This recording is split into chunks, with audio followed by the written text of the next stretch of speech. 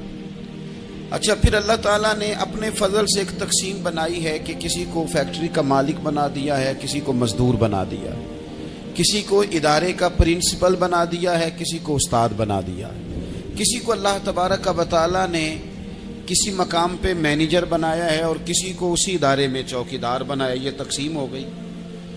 اب اس میں نزاکت پیدا ہو جاتی ہے کہ جو مالک ہے اس نے زیادہ خیال رکھنا ہے مزدور کا، اپنے ورکر کا، اپنے ملازم کا، چوکیدار کا، اس نے زیادہ خیال رکھنا ہے۔ ہوتا یہ ہے کہ ہم جتنے زیادہ بڑے ہوتے جاتے ہیں اتنے زیادہ آرام پسند ہوتے جاتے ہیں۔ ہمارا یہ خیال ہوتا ہے کہ حق تو صرف ملازم کا ہے کہ وہ ہمارا خیال رکھے، حق تو صرف مرید کا ہے وہ پیر صاحب کے لیے ہر طرح کا ادب بجا لائے، حق تو صرف شاگرد کا ہے۔ حالانکہ جو آدمی جتنا بڑا جاتا ہے اس کی نظر اتنی زیادہ وسیع ہونی چاہیے اور اس کو زیادہ نزاکت کے ساتھ چیزوں کو سمجھنا چاہیے۔ اگر آپ کا دعویٰ ہے کہ مجھے اللہ نے بڑائی دی ہے اور میں کچھ لوگوں پر اللہ نے مجھے حاکم بنایا ہے، تو پھر زیادہ انسان کے دل میں، ذہن میں وسعت ہونی چاہیے اور زیادہ باریکی۔ چلیں، یہ زیادہ ضروری نہیں کہ آپ سب لوگوں کو مطمئن کر سکیں، اطمینان ان کے دلوں کو پہنچانا یہ ضروری نہیں، چونکہ ڈیمانڈ مختلف ہوتی ہے نا ہر آدمی، لیکن زیادہ ضروری یہ ہے کہ آپ کے ذمے جو ذمہ داریاں تھیں، آپ کے تحت رہنے والے لوگوں کی، اولاد کی، شاگردوں کی، ارادت مندوں کی، احباب کی، ملازمین کی، وہ آپ نے کس حد تک پوری کی۔ نبی پاک صلی اللہ تعالی علیہ وسلم نے ہمیں حقوق العباد کے معاملے میں زیادہ احتیاط کرنے کا کہا ہے، اور حضور سید عالم علیہ السلام نے صحابہ کے بھرے مجمع میں سے یہ سوال کھڑا کیا، فرمایا تم مجھے بتاؤ مفلس کون ہے؟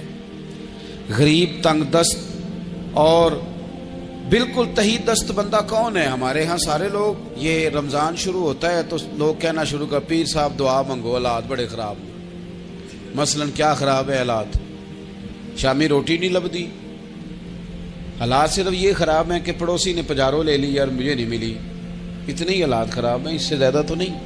حالات اتنے ہی خراب ہیں کہ جو باہر بھائی چلا گیا تھا اس نے فلانی سوسائٹی میں پلاٹ لے لیا، میں پیچھے رہ گیا ہوں، اس سے زیادہ تو کوئی ایسا معاملہ نہیں۔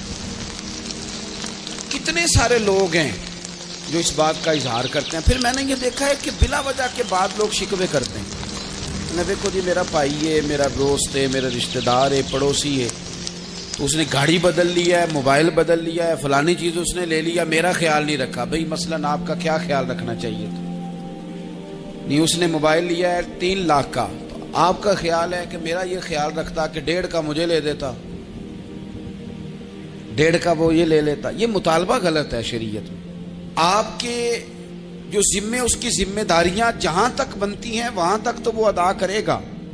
دیکھیں نا، شریعت اسلامیہ بڑا پیار کرتی ہے بندے کے ساتھ، تو کھرب پتی بندے پر بھی شریعت نے یہ نہیں قدغن لگائی کہ تو کھرب پتی ہے تو اس طرح کر 40% زکوٰۃ دے، یہ نہیں کہا۔ لاکھ پتی بھی 2.5% ہی دے گا اور ارب کھرب پتی بھی 2.5% ہی دے گا۔ اگر اس کے دل میں وسعت اللہ نے پیدا کیا تو وہ لوگوں کا خیال کرے۔ تو حقوق العباد کے معاملے میں بعض تو ہمارے مطالبات ہیں جو مطالبے سرے سے درست نہیں، سرے سے ٹھیک نہیں، لیکن جو بعض اوقات ہمارے وجود سے، لہجے سے، آنے جانے سے ٹھیس پہنچ جاتا، میں پرسنلی بعض چیزوں کو نوٹ کرتا ہوں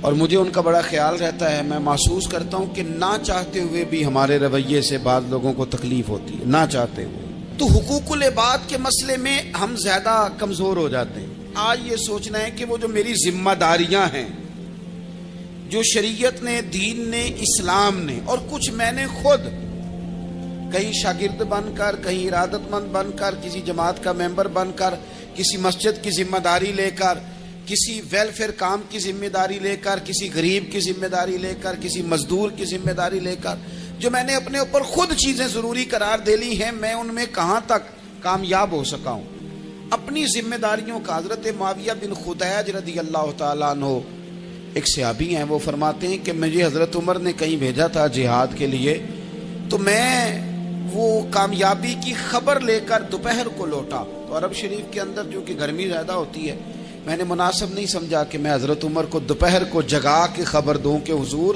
بے فکر ہو جائیں، اللہ نے کامیابی دے دی۔ میں نے شام ہونے کا انتظار کیا، یہ ان کے اچھے اخلاق کی علامت۔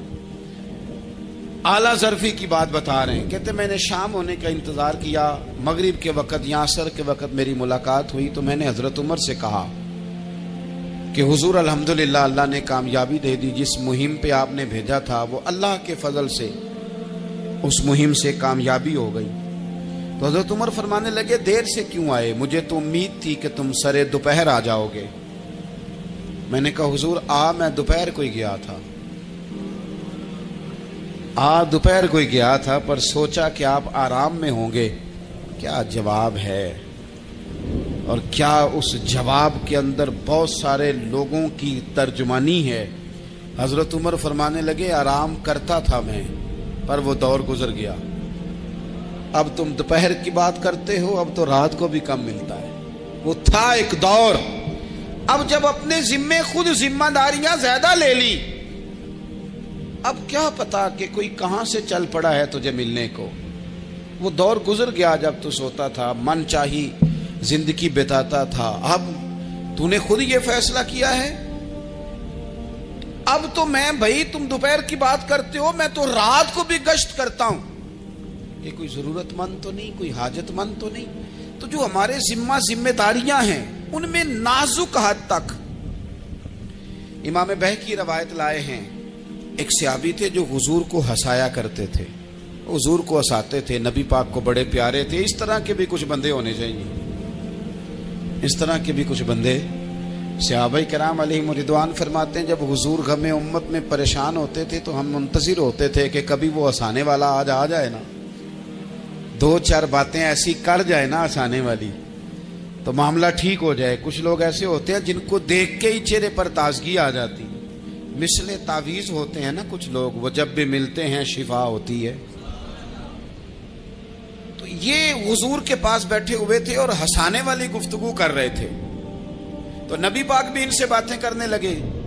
تو بات کرتے کرتے نا حضور نے انگلی ان کی طرف بڑھائی تو ان کے وجود کو انگلی لگ گئی۔ ایک تو وہ روایت ہے نا کہ صفیں سیدھی کراتے وقت حضور تیر کے ساتھ صفیں سیدھی کرا رہے تھے تو ایک صحابی کے پیٹ پہ لگ گیا، انگلی لگ گئی۔ عجیب دیوانے ہیں، کہنے لگے آپ نے مجھے تکلیف دی ہے، معاذ اللہ انگلی چبھو دی، میں نے تو بدلہ لینا ہے۔ ہمارے ہاں مسئلہ یہ بن گیا ہے کہ کوئی بڑا آدمی بھی اپنے آپ کو قانون کے حوالے نہیں کرتا۔ ملک سے لے کر امت مسلمہ کے کل مسائل تک ہمارے ملک کے اندر ہر بندہ، اس کا مزاج ہوتا ہے کہ وہ اپنے آپ کو قانون سے بالا تر سمجھتا ہے۔ لائن میں لگنا لوگ پسند نہیں کرتے۔ یہ ایک بہت بڑا مسئلہ ہے۔ حضور صلی اللہ علیہ وسلم کی انگلی لگ گئی تو وہ کہنے لگے آپ نے تو مجھے تکلیف دی ہے، میں تو بدلہ لوں گا۔ تو حضور نے فرمایا لے لے بدلہ۔ اپنے آپ کو قانون کے حوالے بڑا آدمی جب کرتا ہے تو قانون کی عزت بڑھتی ہے، قانون کا وقار بڑھتا ہے، سوسائٹی کے اندر پھر طاقتور قانون ہو جاتا ہے۔ لیکن جب غریب آدمی کے لیے قانون اور ہو اور امیر کے لیے قانون اور ہو، تو اصل معاملہ تو قانون کی بالادستی کا ہے، آئین کی پاسداری کا ہے، اصولوں پہ کھڑے ہونے کا ہے۔ تو نبی پاک صلی اللہ تعالی علیہ وسلم سے کہا کہ میں، حضور نے فرمایا لے لو بدلہ۔ یہ حقوق العباد کی نزاکت عرض کر رہا ہوں، لے لو بدلہ۔ انہوں نے کہا جی پیٹ سے کپڑا ہٹائیے، تو حضور نے پیٹ سے کپڑا ہٹا دیا۔ تو بڑے دیوانے آدمی تھے، انہوں نے امت کو بتانا تھا کہ کچھ اس طرح کے رنگ بھی ہوتے ہیں محبت کرنے کے لیے، الٹی ہی چال چلتے ہیں دیوان گانے عشق، آنکھوں کو بند کرتے ہیں دیدار کے لیے۔ اس طرح بھی کبھی کبھی ہوتا ہے۔ کپڑا حضور نے ہٹایا تو انہوں نے نبی پاک کے جسم نور کو چومنا شروع کر دیا، کہنے لگے دن بڑے ہو گئے تھے، موقع نہیں کو بن رہا تھا، تو چلو یہ ایک موقع ملا ہے، حضور آپ کو کسی کے ساتھ زیادتی کر سکتے ہیں تو میں تو موقع تلاش کر رہا تھا۔ اور میرے بھائی نماز کا بھی موقع تلاش کرتے تھے صحابہ، جہاد کا بھی موقع ڈھونڈتے تھے، پر محبوب سے محبت کا بھی موقع ڈھونڈتے تھے۔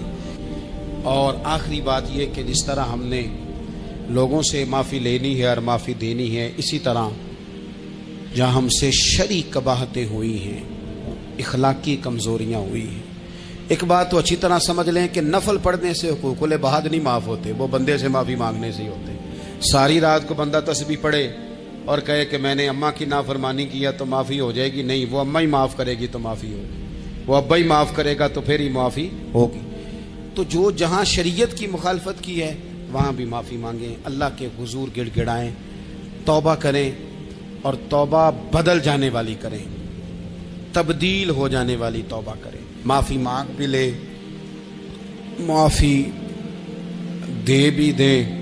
اور آپ سے یہ بھی گزارش کروں گا کہ جہاں اللہ رسول کی ہم سے نافرمانی ہوئی ہے وہاں تنہائی میں 2 نفل پڑھ کے تنہائی میں اللہ تعالیٰ سے بھی معافی کے خواستگار ہوں.